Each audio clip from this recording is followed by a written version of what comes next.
اهلا بيكم يا معلمين، عاملين ايه؟ حلقه جديده. معلش غبنا عنكم الاسبوع اللي فات، ما الوقت ما كانش سامح ان احنا نصور حلقه. لا هو كان زعلان، بس كان زعلان. طب انت عايز تعمل ايه كتير في الحلقه وتخرجنا عن شعوري ولا عايز ايه؟ ما اقول لي بس. لو عايز الحلقه تبقى كلها تيت انا ما عنديش مشاكل. لا عشان ما الاديت ما يطولش معانا. تمام ماشي. كان اسبوع طويل، كل الدوريات بتفنش، كل حاجه خلصت. الدوري المصري خلص، الدوري الانجليزي خلص، مش فاضل غير نهايه الشامبيونز ليج بكره. فهنلم زي كده ما بيقولوا، هنلم المنهج كده بسرعه. الزمالك خد الدوري وبيراميدز خد المركز الثاني واحنا خدنا المركز الثالث. هنلعب الكونفدراليه. انا يمكن زعلت على خساره الدوري، بس لا ما قلتش حاجه. لا كمل، ما قلتش حاجه والله العظيم. لا كمل. لا كمل يا عم، كمل. هارد لك والله بتحصل. انا خسرت الدوري برضه. حضرتك واخد مركز ما انا عارف طالع يعني. انا عارف. لا انا كمان ايوه. بتلعب مع مدرب مصري. ماشي انا كمان. ما احنا بص، احنا شاربين من نفس الكاس بقى، ما حدش بيحفل على الثاني، هي كده خلاص. فتمام. فدي اول مره نشارك في الكونفدراليه من سنه 2003 او 2004. 2003. يعني بقى لنا فتره. حتى البطوله اللي خدناها في 2014 كان زمان اللي بيخسر من شامبيونز ليج بيروح على الكونفدراليه. فانا ما يعني زعل على الدوري كوم، بس زعل ان انا العب في الكونفدراليه ده كوم تاني.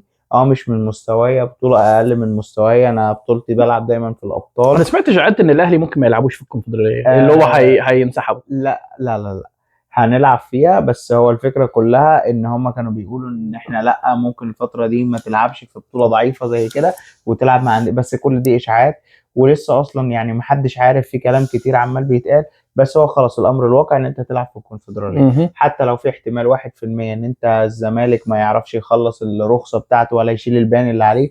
بس الزمالك طبعا ده لو هيشحت من الشارع اكيد يعني مش هيخلي الاهلي هو اللي يشارك على حسابه. لا طبعا. فيعني مش هتحصل. بس يعني لسه هنشوف. بس يعني بنسبه يعني 99% الاهلي هيلعب خلاص في الكونفدراليه. وانا دينا هو بقول من دلوقتي نفس اللي قلته اول السيزون اللي فات. لو هلعب في الكونفدراليه هشجع وهبقى عايز اخدها واكسبها. بطوله استيل هتبقى افريقيه، هتاهلني العب السوبر كاب بتاع افريقيا السنه الجايه. طبعا الدوري ده ما فيهوش هزار، ما فيهوش اي كلام. كان سيزون غلط، اتمنى ان احنا نصلح ونقف على رجلينا، وشويه صفقات حلوه وشويه صفقات في المراكز اللي ناقصه. السيزون ده المفروض ان انا هبني فيه واستعد ليه. خلاص انا ما بلعبش في البطوله القويه اللي هي بتاعه دوري الابطال، بلعب في الكونفدراليه. يعني الدوري المفروض يبقى اسهل. الدوري هيبقى هتريح الكبار، مش هيلعبوا الكونفدراليه. ايوه، ما انا بتكلم فيه. بس لا، انا قصدي اقول الدوري هيبقى اسهل ان انتوا تاخدوه عشان هتريحوا اللعيبه في الكونفدراليه، مش هتلعبوا بالاساسيين. ستيل برضو انت هتسافر والسفريات دي متعبه والكلام ده كله. بس يعني اتمنى ان يعني انا الحاجه الوحيده اللي هبص عليها فرحان فيها في الموسم ده ان خلص ان خلص بجد بقى. خلاص بقى خلص. موسم بعك وبقرف وبفشل وبكل حاجه غلط. احنا ما عملناش ولا حاجه صح. يعني انا حتى قلت من فتره احنا ما نستاهلش الدوري اصلا. احنا ما نستاهلوش. والحمد لله ان احنا ما كسبناهوش، عشان المكسب ده كان هيغطي على مشاكل كتير. والحمد لله ان احنا طلعنا ثالث. كاس مر وحاجه مره، ومش مش عايز اشوف فرقتي. بس ان انا طلعت ثالث، لا ده بقى بيبين لك ان انت ايه، في عيوب. ما جيتش السيزون ده خالص. فاتمنى نعدل ده، وهنشوف بقى اللي هيحصل الموسم الجاي. ده بالنسبه للاهلي، مش عايز اعيد كلام قلته كتير. اما بالنسبه بقى ليفربول ووضعيه صلاح والمدرب، يعني مدرب ابن جزمه. يعني يا اخي ما تسيبه يكمل. سيبه يكمل الماتش. ايوه صح. يعني هو كده هياخد تحيه الجمهور. او عايز تطلعه عشان 85 بالظبط. ولا حاجه. او دي انت تعبان في دماغك بالظبط. انا حسيت، انا برضو لما شفت اللقطه دي بقول ليه، ايه لازمتها؟ المهم انا مش عايز اتكلم كتير. انا يعني على المدرب خلاص احنا اتكلمنا بما فيها الكفايه جدا. انا تعبت من كلام على المدرب سلوت ده. انا عمال اسمع اشاعات مختلفه. هيكمل، هو مكمل، مش هيكمل، هيكمل، مش هيكمل. احنا راكبين رولر كوستر اللي هو نازل طالع بالاشاعات. وانا اتخنقت. فاللي هو ايه، انا مش ما بقتش فارقه معايا يكمل ما يكملش، ما بقتش فارقه. بس لو ما كملش، لو جم فيروه انا هتقهر. ايوه يعني انتوا جيتوا تفيروه بعد ما تشيلسي اخد تشابي الونزو اللي هو كان عايز ليفربول اصلا. بالظبط. دي هتقهر. فانا عشان ما تقهرش افضل ان يخلوه. بس هو كده يعني خلوه ما خلوش الراجل ده مع بعد اول كام ماتش في الدوري، يعني باللي هو هيتشال. بالتالي مش هيستحملوا عليه اكتر من كده. عندك كوناتي خلاص مشي، او كلام ان هو خلاص في اوفيشال. كذا حد عايزه روبرتسون وصلاح احنا عارفين مشوا، فانت عندك واليسون كمان احتمال لا اليسون يمشي. خلاص ليفربول official قررت خلاص؟ انها هتخليه. اه هو كان بيتهيألي عايز يروح يوفنتوس، كان يعني في كلام، بس هو ليفربول قالت لا انت احنا عايزينك. طب انت في حاجة تانية عايز تضيفها في ليفربول عشان عايزين نتكلم على صلاح هيروح فين وكده؟ نو ليفربول كانت موسم وحش، كويس ان احنا وصلنا للشامبيونز ليج، كويس ان الموسم خلص، نبتدي بقى موسم جديد. انا ما عنديش اي حاجه تانية اقولها غير كده. طب بالنسبة لصلاح يعني في كلام في يوفنتوس في السعودية ايا كان بقى، والاقرب يعني لو في السعودية هيبقى اتحاد جدة، وفي كلام تاني كان فنرباش فنرباتشي. اه هو عايز ايه؟ هو عايز السؤال كله هو عايز ايه؟ عايز فلوس تروح السعوديه، عايز تلعب في دوري محترم او دوري كبير من التوب فايف، يا هتروح يوفنتوس تروح ايطاليا، او تروح مثلا بوندز ليجا. لو انت مثلا مش قادر تكمل في البريمير ليج عشان انت كبرت مثلا، والبريمير ليج صعبه لاي واحد بالذات لما يعدي سن ال 30 وانت مهاجم، بتبقى صعبه جدا ان انت الريتم صعب. فانت لو عايز تروح ممكن تروح اسبانيا، ممكن تروح يوفنتوس. لو هدفك الفلوس تروح السعوديه، لو هدفك ان انت مثلا عايز تريح ممكن تروح الام ال اس. في كلام ان في سان دييجو عايزه هنا في الام ال اس في امريكا. هو بص انا بالنسبه لي فالقرار كله هيجي منه، هو عايز ايه، ده اللي هيحدد هو يروح فين. انت عايز ايه؟ انا بالنسبه لي يعني يبعد خالص عن امريكا، دوري مدارس يعني. بنشوف اللي بيحصل وبنشوف ميسي اللي هو ايه، انا نازل اهزر. ميسي جاي يريح، ايوه ما مش جاي يلعب كوره. انا شايف ان صلاح لا لسه يقدر يدي Yeah. سنه سنتين كمان. ويعني بدليل ان هو لو كان سلوت مش موجود صلاح كان كمل سنه كمان على الاقل. ممكن سيبك من سيزون وحش، الفرقه كلها وحشه. yeah. الفرقه كلها وحشه، محدش شايف. الدفاع انا شايف ان الدفاع كان الدفاع وحش والهجوم قوي برضه، والهجوم كان عندك ناس قدام ما بتخلص، فالفرقه كلها حالها وحش. وكان في اصابات برضه، ما احنا برضه مش عايزين يعني. هو بص بغض النظر انا عارف ان التكتيكس وكل حاجه كانت وحشه جدا، انا فاهم، بس الاصابات ما ساعدتش. هقول لك على حاجه، ما ساعدتش. في مدرب انا طول السيزون ما بحبش لعبه وما زلت ما بحبش لعبه، كسب الدوري اسمه ارتيتا. عنده مش فاكر جابريال ولا صليبا، دايما بتلخبط ما بينهم. واحد فيهم اتصاب في نص الموسم وهو كمل وكسب الدوري. ماشي. عنده اصابات، جيرز جه في نص السيزون طلع مقلب وما بيفنش، فيعني واخد الدوري بكي هافرز والناس دي. فيعني في مدرب بيعرف يتصرف. انت ما تقنعنيش ان انت اصابه هتوقف عندك الدنيا. يا ريتها كانت اصابه، او كذا اصابه مش هتوقف عندك الدنيا. المهم يعني هتقدر. ايوه ماشي يعني ماشي، انت صح. شفنا جوارديولا. انا ما قلتلكش ان هي دي السبب، انا بقول لك مش مساعد. الاصابات مش مساعده. يعني لما نشتري واحد زي الكسندر ايساك ب 150 ولا 100، انا نسيت اشتري انه كان فوق 100 مليون، ويقعد نص الموسم بره. طب دي مش مساعده. طيب هقول لك حاجه ثانيه، كونر برادلي، احنا ما عندناش غير 2 رايت باكس ماشي. كونر برادلي اللي هو الاساس اللي احنا جايبينه، احنا انت هتكمل معانا رايت باك، مصاب الموسم كله. يعني ده السبب ايه؟ ان انا دلوقتي كنت لازم العب فريمبونج برضو جايبينه رايت باك، مصاب برضو معظم الموسم. انا كده اضطريت احط زوبوزلاي في الرايت باك، وهو اصلا مهارته كلها في الميد فيلد. فالاصابات دي طبعا والفن من الكوتش اللي هو قال لك لا زوبوزلاي يلعب رايت باك، والواد جامد رايت باك ميد فيلد جامد. عذر الاصابات يعني انا مثلا لو مثلا مش عذر، انا بقول لك انا مش بقدم عذر، انا بقول لك هي مش الاصابات ما ساعدتش. ما هو انت لما بص انت يعني الاصابات دي بتبقى حظ ماشي، او قضاء وقدر، وبتحصل لاي فريق. فبتحصل لاي فريق بالظبط. بس انت لما بتبقى عارف انت الكرة اللي هو مش ماشيه معاك، أيوة. فحتى الحظ مش هيقف. بس فدي برضو كانت نقطه. بس يعني برضو ده ما يمنعش ان سلوت يعني مبوظ الدنيا.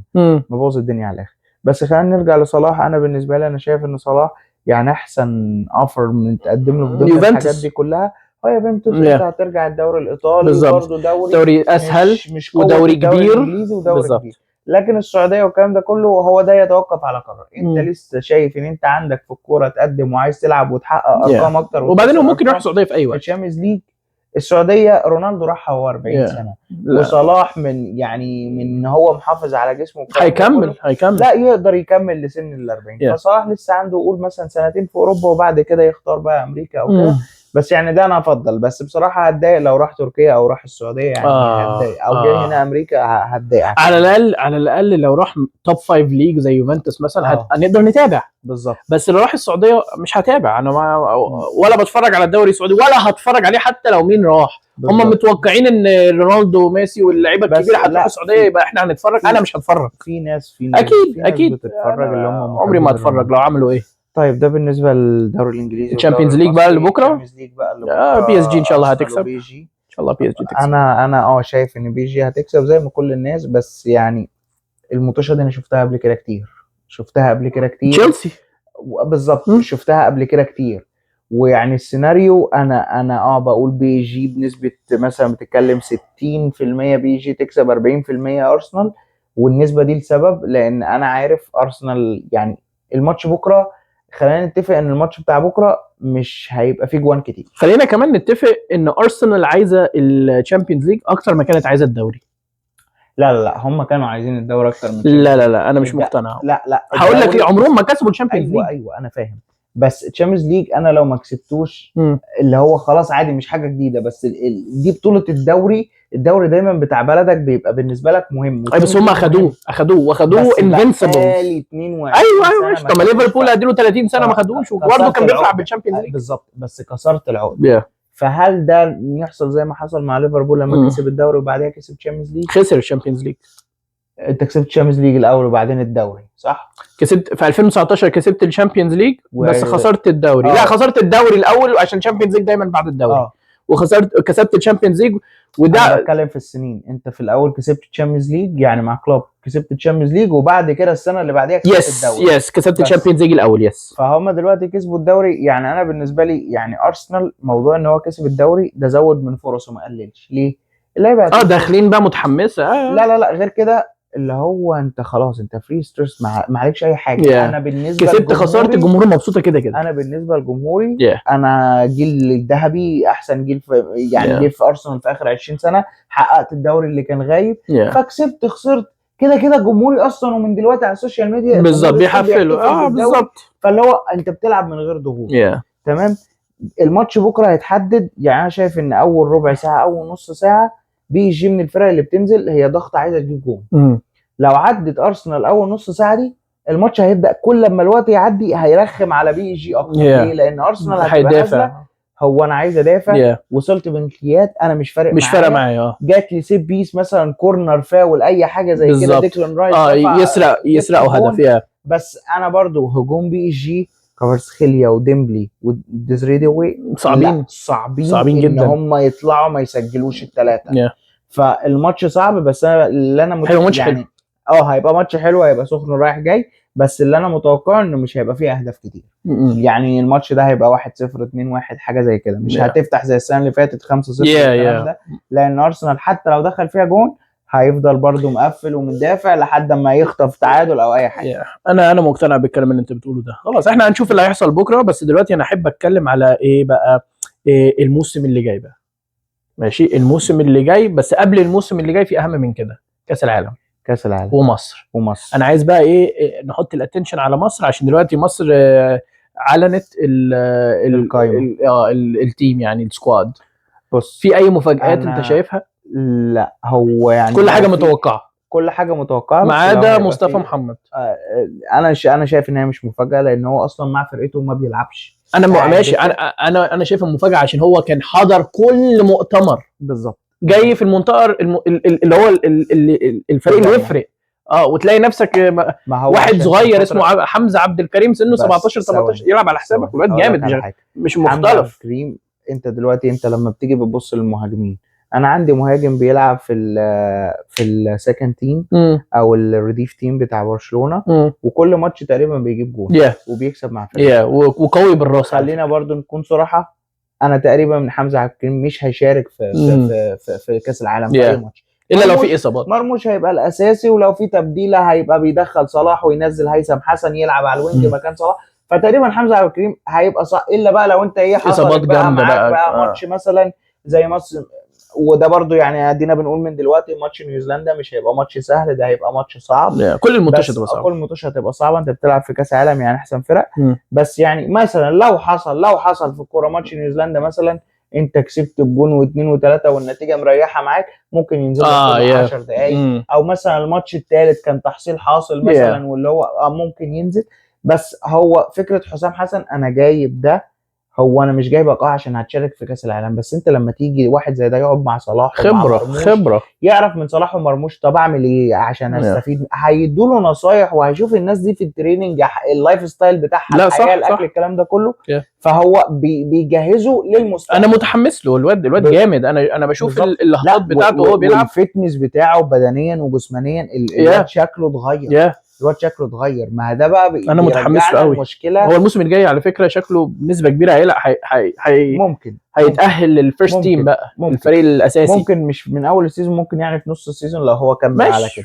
بس يعني برضو ما ده متوقع، او لو قدم لو الفاريز، لو جابوا الفاريز تبقى صعبه ممكن يبقى صعبه، لكن لو ما جابوش وخلاص هيبدا بقى يبص الاكاديمي بس ليفاندوفسكي ماشي. ما هو انا فاهم، بس فانت يعني جايب الفاريز اصلا مكان ليفاندوفسكي. ما بس لو ما راحش هيبقى انت خلاص بقى هتبص على الاكاديمي. بس انا دلوقتي يعني برضو عايزين نتكلم عن منتخب مصر. انا امبارح شفت ماتش روسيا. روسيا مش الفريق اللي هو قوي كده، بس يعني ده فريق اوروبي برضو، ستيل فريق اوروبي، بس واخد بيان بقاله فتره وما بيلعبش ماتشات، لعيبته ستيل بتلعب في الدوري وبتلعب في دوريات. بس يعني كاداء منتخب مصر انا ما شفتش الماتش، قول لي بقى. انا شفت الماتش. عجبك ولا ايه رايك؟ انا واحد من الناس يعني ما كنتش مع حسام حسن عشان اسباب كتير. بس يعني لما بدات اشوف الاداء والكلام ده كله، لا بدا يرجع لنا الشغف، بدانا عايزين نتفرج على منتخب مصر، بدانا بنلعب كوره حلوه. يعني بيلعبوا حلو قدام روسيا، بيلعبوا حلو وعملت هجمات والكلام ده كله. كويس. فانا متحمس ان انا اشوف ماتش البرازيل، ومتحمس ان انا اشوف ماتشات كاس العالم. لا احنا يعني زي ما تعادلنا مع اسبانيا ما حدش كان متوقع ده، احنا قلنا هنشيل سكور. انا متحمس ان انا اشوف بقى هتعمل ايه بقى في كاس العالم. بالظبط، بلجيكا. هو اول ماتش لينا بلجيكا، اول ماتش بلجيكا، بعدين نيوزيلندا، بعدين ده حلو قوي. ده الماتش بتاع بلجيكا ده احنا لو عرفنا نتعادل على الاقل ومش بعيد، انت ممكن ماتش بلجيكا تلاقي نفسك عامل اداء اسطوري وتلاقي نفسك كسبت الجون 1-0 على فكره. ما احنا غلبناهم ماتش ودي قبل كده يعني، وقريب مش من فتره. بالظبط. ففي لا في كرة حلوه بتتقدم، في مواهب وفي حاجات كتير طلعها. فبصراحه يعني انا بحب او مستني فعلا، عندي حماس ان انا اتفرج على ماتشات مصر عكس الاول. فانا بصراحه بالذات في كاس العالم دلوقتي ايا كان ايه النتيجه في كاس العالم انا حابب انه يكمل. اللعيب المصري مش محتاج كوتش. احنا عايزين نوصل نوك اوت بقى. نفسي عشان الدنيا بتتغير لما بتوصل نوك اوت ستيج. سهله السنه دي او عندك فرصه كبيره ان انت توصل. احنا قلنا كده في 2018. بس لا يعني السنه دي انت يعني بيصعد اول 2 واحسن توالت، يعني انت ممكن لو مش في ليج فورس. نسيت انا الموضوع ده. فانت يعني 4 نقط انت بنسبه كبيره ممكن تصعد، يعني تكسب ماتش وتتعادل ماتش وتخسر الثالث انت بنسبه كبيره تصعد. ممكن تصعد. مش صعبه ايران يعني تقدر، مش فريق اوروبي ولا فريق اسيوي كبير، بس هتقدر تلعب معاه. نيوزيلندا المفروض ده الماتش اللي تكسبه وبس، الله اعلم. بس يعني انا مستني المطوشه. وعايز اقول على حاجه، منتخب مصر ما ينفعلوش غير مدرب مصري. المدرب المصري هو اللي فاهم عقليه اللعيب المصري، هو اللي يعرف لو اتلكع في الملعب يزعق حماس، غير المدرب الاجنبي. شفنا مدربين اجنبيين حلوين، بس حسام حسن عارف يطلع كوره حلوه. هو انا بيتهيألي احنا عمرنا ما كسبنا بطوله كبيره بمدرب اجنبي. ده حقيقي ممكن يكون في التسعينات، بس احنا يعني بطولات افريقيا اللي كسبناها اللي انا افتكرهم كلهم كان الجوهري وحسن شحاته. تقريبا مش فاكر بقى قبل كده اذا كان في لا قبل ما اتولد ما اعرفش. بس يعني ده بالنسبه للمنتخب. في حاجه تانية؟ لا خلاص كده انا جعان، فنختم بقى بسرعه. ماشي، نخلص كده الحلقه عشان المفجوع ده اللي عايز ياكل وبس كده. وان شاء الله نقابلكم بعد الفاينل، وبعد الفاينل هنخش بعد كده ماتش مصر والبرازيل وكاس العالم. وبعد كاس العالم هنعمل ستوب كده وقفه، وان شاء الله بقى يبقى في ديكور جديد وسيت اب جديده وحاجات جديده، والموسم الجديد بقى قبل بدايه السيزون الجديد. وبس كده، ودي كانت حلقتنا. لايك وسبسكرايب وشير، ولو في اي كومنت سيبوها تحت في الفيدباك. سلام.